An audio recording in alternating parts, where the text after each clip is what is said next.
Hello नमस्कार, मेरा नाम विवेक दुबे। मैं स्वागत करता हूं आपका आपके अपने यूट्यूब चैनल में जिसका नाम है ट्यूटोमीटर। पिछले वीडियो की अगर हम बात करें तो हमने सीखा था कि आप किस तरीके से बेसिक शेप का यूज़ कर सकते हैं और उन बेसिक शेप का यूज़ करके आप लोगो किस तरीके से डिज़ाइन कर सकते हैं। आज की जो वीडियो है इसमें हम जानेंगे कि पेन टूल का यूज़ आपको किस तरीके से करना है और पेन टूल का यूज़ करके आप इलस्ट्रेशन कैसे बना सकते हैं। तो चलिए शुरू करते हैं आज का वीडियो।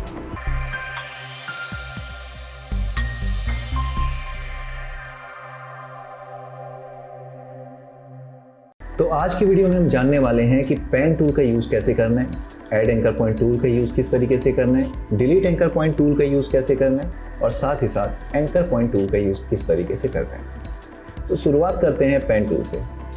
पेन टूल थोड़ा सा कॉम्प्लिकेटेड हो सकता है, बट अगर आप इसे सही तरीके से प्रैक्टिस करते हैं तो आपको बहुत ही आसानी से आप इसे समझ सकते हैं और इसके थ्रू आप बहुत ही कॉम्प्लेक्स शेप भी रेडी कर सकते हैं। तो फिलहाल मैंने पेन टूल से एक सिंपल सा शेप ड्रॉ किया। आपको कुछ इस तरीके से पॉइंट्स बनाने हैं। ये आपको इस तरीके से क्लिक करते जाना है माउस का लेफ्ट बटन। तो ये हमने अभी एक शेप बनाया। मुझे अब इस पेन टूल के पाथ को यहाँ पे ही ब्रेक करना है, तो इसके लिए आप कीबोर्ड में एस्केप बटन प्रेस कर सकते हैं।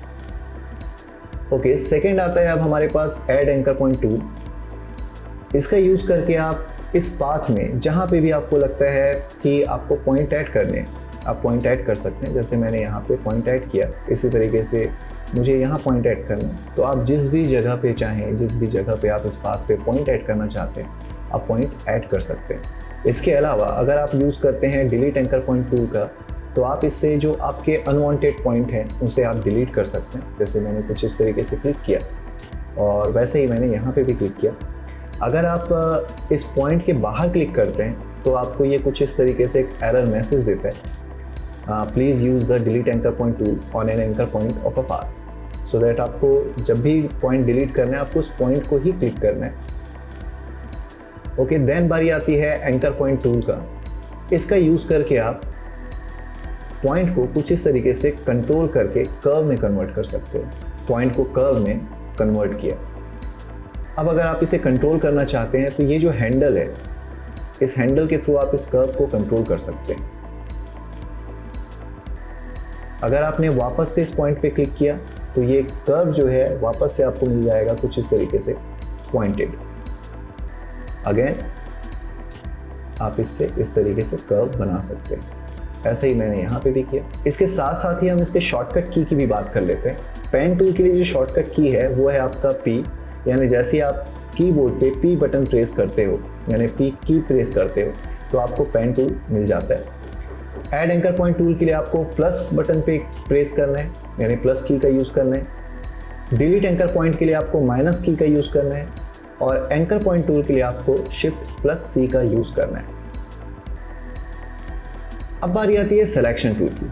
सिलेक्शन टूल का यूज़ करके आप अपने शेप को सेलेक्ट कर सकते हैं, मूव कर सकते हैं।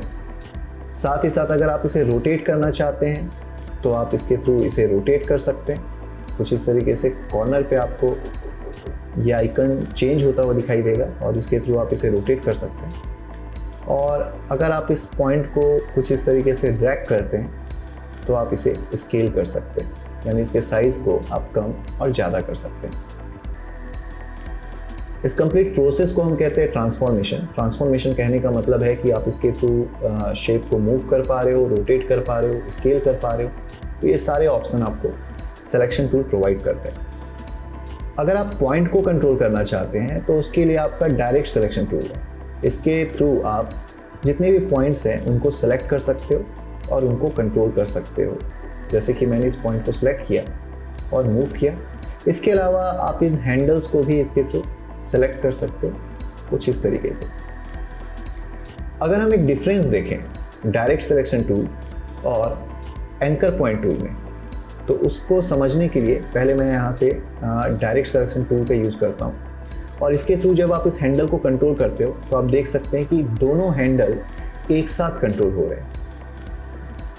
ये देखिए, और इसमें कोई हैंडल नहीं है, सो दैट आप इसमें कोई कंट्रोल नहीं कर पा रहे। पर अगर आप एंकर पॉइंट टूल का यूज़ करते हैं तो इसमें आप सिंगल हैंडल को कुछ इस तरीके से कंट्रोल कर सकते हैं। इसी तरीके से आप पॉइंट के अलावा अगर आप कर्व को सेलेक्ट करते हैं तो आप कर्व को भी कंट्रोल कर सकते हैं, कुछ ऐसे मूव कर सकते हैं। तो ये यूज़ है आपके डायरेक्ट सिलेक्शन टूल का। मूव टूल में आपको ये फैसिलिटी नहीं मिलती। मूव टूल में आप डायरेक्ट पूरे कंप्लीटली शेप को सिलेक्ट कर पाते हैं और मूव कर पाते हैं। अब हम देखते हैं कि पेन टूल का यूज़ करके आप क्या क्रिएट कर सकते हो। तो फिलहाल इसके लिए मैं एक प्रोसेस यूज़ करने वाला हूँ, वो है प्लेस इमेज। तो प्लेस करने का जो तरीका है उसके लिए आपको सबसे पहले जाना है फाइल मेन्यू पे और यहाँ से आप देख सकते हैं प्लेस का ऑप्शन मिलता है। आप चाहें तो इसके शॉर्टकट की को भी याद करते चले, जैसे कि प्लेस का जो शॉर्टकट है वो है Shift+Ctrl+P। तो मैंने इस पर फ़िलहाल क्लिक किया और मैं आ जाता हूँ अपने पिक्चर फोल्डर पे और यहाँ पे आप देख सकते हैं कि एक फ़ोटोग्राफ है, इसे मैं सेलेक्ट किया एंड देन प्लेस, और ये मैंने आर्ट बोर्ड पे क्लिक कर दिया। अब हमें क्या करना है कि अभी ये पिक्चर पूरी तरह से इलस्ट्रेटर पे नहीं आए हैं, इसके लिए आपको यहाँ से जो इम्बेड का ऑप्शन है इस पर क्लिक करना है। अभी ये जो फोटोग्राफ की साइज़ है वो बहुत बड़ी है, इसे हमें थोड़ा छोटा करना है। तो इसके लिए आपको यहाँ से स्केलिंग करना है, बट अगर आप स्केलिंग करते हैं तो आपको ध्यान देना है कि आप कुछ इस तरीके से स्केल ना करें, वरना जो इसका शेप है वो एक तरीके से यूनिफॉर्म नहीं रहेगा। तो मैं अभी Ctrl+Z करता हूँ और मुझे क्या करना है, मुझे करना है शिफ्ट के साथ स्केल। तो जैसे आप शिफ्ट के साथ स्केल करते हैं ये यूनिफॉर्म स्केल होता है, यानी सभी तरफ से इक्वली स्केल होता हुआ आपको दिखाई देगा। और ये फोटोग्राफ मैंने यहाँ पे लाके सेट कर दिया। अब आप देख सकते हैं कि इलस्ट्रेटर पे आप कभी भी कुछ भी इंपोर्ट करते हैं या लेकर के आते हैं तो वो लेयर्स पे जा करके अरेंज होने लगते हैं। जैसे कि यहाँ पे अभी हमारे पास केवल एक सिंगल लेयर है, ये है हमारा लेयर पैनल। अगर आपको ये लेयर पैनल नहीं दिखाई दे रहे हैं तो उसके लिए आपको करना क्या होगा ये मैं बता देता हूँ। सबसे पहले मैं इसे क्लोज कर देता हूँ। लेयर पैनल लेके आने के लिए आपको विंडो मेन्यू पे जाना है और यहाँ पे से जाके आप देख सकते हैं यहाँ पे लेयर्स का ऑप्शन है, इसे यहाँ से क्लिक करना है। अब ये हमारा लेयर पैनल आ गया। इसी तरीके से जब आप इस मेन्यू में आते हैं तो आपको यहाँ पे इसका शॉर्टकट की भी दिखाई देता है। तो अगर आप शॉर्टकट की F7 का यूज़ करते हैं तो F7 के थ्रू आप लेयर पैनल को शो और हाइड कर सकते हैं। फिलहाल ये मैंने लेयर पैनल ले आया और लेयर पैनल में आप देख सकते हैं कि इस लेयर पे, इसे मैं यहाँ से हाइड करके देखता हूँ, टॉगल्स विजिबिलिटी। तो ये मैंने क्लिक किया तो आप देख सकते हो उस लेयर पे जितने भी ग्राफिक्स रहेंगे या इमेजेस रहेंगे वो आपको दिखाई नहीं देगा। फिलहाल मैंने वापस उसे शो किया। इसी तरीके से अगर आप इस लेयर को लॉक करते हैं तो आप इस लेयर पे कुछ भी ड्रॉ नहीं कर पाएंगे, कुछ भी क्रिएट नहीं कर पाएंगे। फिलहाल मैं इसे अनलॉक करता हूँ। तो फिलहाल अब हम इस इमेज में पेन टूल का यूज़ करने वाले हैं और इस इमेज को ट्रेस करने वाले हैं। तो इसके लिए मुझे एक फीचर का यूज़ करना पड़ेगा लेयर में। अभी ये जो आप कलर देख रहे हैं इस इमेज का, ये पूरी तरह से 100% आपको दिखाई दे रहा है। बट अगर आप लेयर पे डबल क्लिक करते हैं तो यहाँ पे लेयर ऑप्शन का एक पैनल ओपन होता है, या हम कह सकते हैं डायलॉग बॉक्स ओपन होता है, जहाँ पे आप लेयर को नाम दे सकते हैं। जैसे मैंने यहाँ पे नाम दे दिया पिक्चर, और फिलहाल मैं बाकी चीज़ों पे कोई चेंजेस नहीं कर रहा हूँ। मैंने यहाँ पे जो डिम इमेजेस है, यानी इमेज का जो कलर है उसे मुझे 50% डिम करना है, तो 50% रख सकता हूँ। इवन आप चाहें तो 20%, 30%, जैसी आपकी रिक्वायरमेंट हो वैसा आप सेट कर सकते हैं। बाय डिफ़ॉल्ट 50% है, मैं इसके साथ ही इसे ओके करता हूँ। और ये आप देख सकते हैं कि अब ये थोड़ा आपको डिम दिखाई दे रहा है इमेज, और इस लेयर को अब मैं कर देता हूँ लॉक। तो जैसे ही लेयर लॉक होता है हम इस पर कुछ ड्रॉ नहीं कर सकते। इसका मतलब ये है कि अगर हमें कुछ ड्रॉ करना है तो हमें एक नए लेयर की ज़रूरत पड़ेगी। तो इसके लिए मैं यहाँ से क्रिएट न्यू लेयर का ऑप्शन है, ये मैंने यूज़ किया। क्रिएट न्यू लेयर पे आने के बाद आपको लेना है पेन टूल, और पेन टूल से आपको ड्रॉ करना है इस इमेज को, यानी ट्रेस करना है। तो इसके लिए मैं आपको एक सिंपल सा प्रोसेस बता रहा हूँ। सबसे पहले तो आप एक एरिया को जूम कर लें जहाँ पे आपको काम करना है, और जूम करने के लिए आप कंट्रोल की और स्पेस बार जो है उसका यूज़ कर सकते हैं। अब आप जैसी control plus space bar press करते हैं तो आपको यहाँ पे जूम टूल दिखाई देता है। इससे आप एक एरिया पे इस तरीके से स्पेसिफिक एरिया पे आप जूम कर सकते हैं। और इसी तरीके से अगर आप केवल स्पेस बार को होल्ड करके रखते हैं तो आप इस तरीके से इसे पैन कर सकते हैं, यानी मूव कर सकते हैं अप, बॉटम, लेफ्ट, राइट। जैसे आप स्पेस बार छोड़ते हैं आपको वापस से पेन टूल मिल जाता है, और वापस से अगर आप स्पेस बार होल्ड करते हैं तो आपको फिर से ये पैनिंग का ऑप्शन मिल जाता है। तो अब मैंने वापस से ले लिया पेन टूल। अब मुझे करते रहना है ट्रेस। तो इसके लिए मुझे यहाँ से किसी एक जगह से अपना पॉइंट क्रिएट करना शुरू करना है। मैंने यहाँ से पॉइंट बनाना शुरू किया। और मैं ये जो हुड है इसे पहले ट्रेस करता हूँ। तो आप देख सकते हैं जब ये मैं ट्रेसिंग कर रहा हूँ तो इसमें पहले से एक डिफ़ॉल्ट कलर फिल होके आ रहा है, वो कलर है वाइट। मुझे फ़िलहाल यहाँ पे कोई कलर नहीं चाहिए, तो इसके लिए मुझे क्या करना होगा, पहले तो मैं इस शेप को डिलीट कर लेता हूँ, मैंने जितना भी बनाया। और जो शुरुआत की सेटिंग है उसमें आपको क्या करना है, फिल कलर को नन करने के लिए आपको यहाँ पे आप सेलेक्ट करके रखे हुए हैं आपका जो फिल कलर है, और यहाँ से आपको लेना है नन। तो ये हो गया फिल कलर नन। आपको इस तरीके से रेड डायगोनल लाइन दिखाई देगा। और ये जो स्ट्रोक का कलर है इसे मैंने क्लिक किया तो ये ऊपर आ गया कुछ इस तरीके से। और इस पर हमें दे देना है ट्रेसिंग के लिए आप जो भी कलर यूज़ करना चाहते हैं। फिलहाल मैंने ब्लैक कलर ही लिया और ये ब्लैक कलर लेके मैंने ओके कर दिया। अब मैं वापस से ड्राइंग करना शुरू करूँगा। तो मैंने ट्रेसिंग इस बार यहाँ से शुरू किया और ये मैं कुछ इस तरीके से ट्रेस करता जा रहा हूँ। अब आप देख सकते हैं कि केवल स्ट्रोक क्रिएट हो रहा है ब्लैक कलर का, और हमें अपने फोटोग्राफ पे इस तरीके से आउटलाइन बनाना है। तो ये मैं आउटलाइन बनाते जा रहा हूँ। अगेन आप देख सकते हैं यहाँ पे मैं स्पेस बार का यूज़ कर रहा हूँ जिससे मैं अपनी इमेज को मूव कर सकूँ।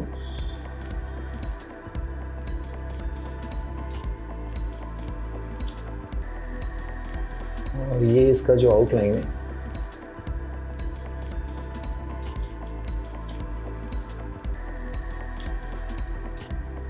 जहाँ से मैंने शुरुआत किया था वहाँ पे आके मैंने एंड कर दिया। अभी फ़िलहाल मैं कंट्रोल माइनस और कंट्रोल प्लस से भी अपनी इमेज को इस तरीके से जूम इन जूम आउट कर सकता हूँ। अब मुझे क्या करना है, मुझे इसका जो ये आउटलाइन मैंने बनाया है इस पर कलर फिल करना है। तो इसके लिए मैं यूज़ कर सकता हूँ आई ड्रॉपर टूल का। इसका जो शॉर्टकट की है वो है आई। जैसे ही आप आई प्रेस करते हैं यहाँ पे से आपका जो आई ड्रॉपर टूल है वो एक्टिवेट हो जाता है। इससे मैंने कलर पिक किया और ये कलर इस शेप पे फिल हो गया। अब आप देख सकते हैं इस लेयर पे हमने ये शेप ड्रॉ किया। अब इस लेयर को मैं क्या करता हूँ, लॉक कर देता हूँ। और ये जो टॉगल विजिबिलिटी है, अगर आप इसे कंट्रोल के साथ क्लिक करते हैं तो आपको कुछ इस तरीके से केवल आउटलाइन दिखाई देगा और उसमें कोई कलर फिल दिखाई नहीं देगा। जबकि ओवरऑल देखा जाए तो उसमें हमने कलर फिल किया हुआ है। तो फिर से अगर मैं कंट्रोल के साथ वहाँ पे क्लिक करता हूँ तो आप इस तरीके से स्विच कर सकते हैं। अब बाकी डिज़ाइन के लिए या बाकी जो भी शेप हम क्रिएट करेंगे उसके लिए हम इसी तरीके से न्यू लेयर बनाते जाएंगे और ट्रेस करते जाएंगे। तो फिलहाल मैंने वापस से यहाँ से न्यू लेयर बनाया। अगर आपको लगता है कि आपने कोई एक्स्ट्रा लेयर बना लिया है तो उसे आप डिलीट कर सकते हैं। जैसे मैंने इस लेयर को सिलेक्ट किया और यहाँ पे से इसको डिलीट कर दिया। ओके, अब मुझे फिर से पेन टूल लेना है। तो मैंने शॉर्टकट की यूज़ किया, इस बार पी प्रेस किया मैंने और पेन टूल ले लिया। और यहाँ से मैं जो शेप है कंप्लीटली उसको ट्रेस करते हूँ। जैसे यहाँ से मैं ये जो टी शर्ट है इसको मैंने ट्रेस किया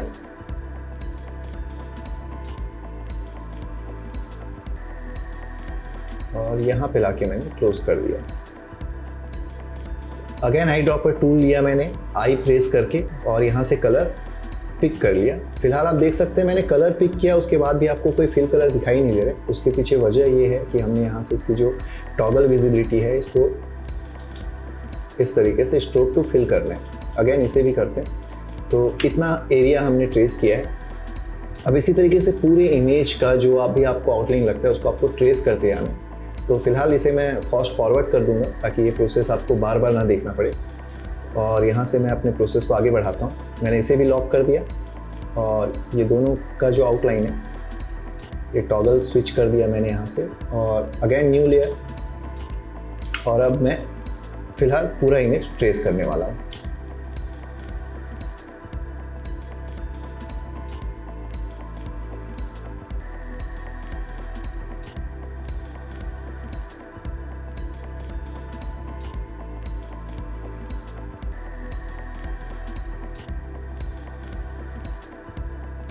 तो इस तरीके से आपको एक प्रोसेस पूरी तरह से कंप्लीट करते जाना है। और एट द एंड आप जब देखेंगे तो मैंने जो सबसे बॉटम में जो पिक्चर का लेयर था उसे मैंने अभी हाइड कर दिया और ये हमने ट्रेस करके कुछ इस तरीके का आउटपुट लिया।